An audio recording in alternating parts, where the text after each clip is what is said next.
నమస్తే. నేను మీ సీనియర్ న్యాయవాది సనపల్ల నాగచంద్రుడు. సివిల్ కేసు ఉంటే గవర్నమెంట్ జాబ్ వస్తుందా? అవును. సాధారణంగా సివిల్ కేసు ఉండడం వల్ల మాత్రమే ప్రభుత్వ ఉద్యోగానికి అనర్హులు కాదు. అయితే కొన్ని విషయాలు గుర్తుంచుకోవాలి. ఆస్తి, భూ వివాదాలు, ఒప్పందాలు, డబ్బు రికవరీ, కుటుంబ వారసత్వం వంటి సివిల్ కేసులు ఉన్న అవి సాధారణంగా ప్రభుత్వ ఉద్యోగానికి అడ్డంకి రావు. 2, దరఖాస్తులు అడిగిన సమాచారం నిజాయితీగా వెల్లడించాలి. 3, సివిల్ కేసు పెండింగ్లో ఉందని మాత్రం నియామకాన్ని తిరస్కరించడం సాధారణంగా సరైన కారణం కూడా కాదు. అయితే పరిస్థితుల ప్రభావం ఉండవచ్చు.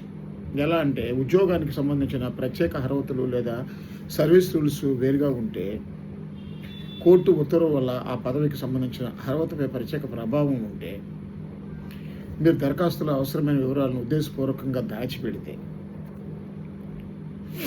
సివిల్ కేసు ఉండడం మాత్రం ప్రభుత్వ ఉద్యోగం రాకపోవడానికి కారణం కాదు.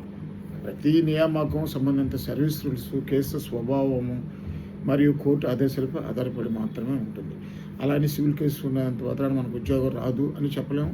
అలా అని దాని యొక్క ప్రభావాన్ని బట్టి వాళ్ళకున్న సర్వీస్ రూల్స్ పెట్టి వాళ్ళు డిసైడ్ చేస్తారు.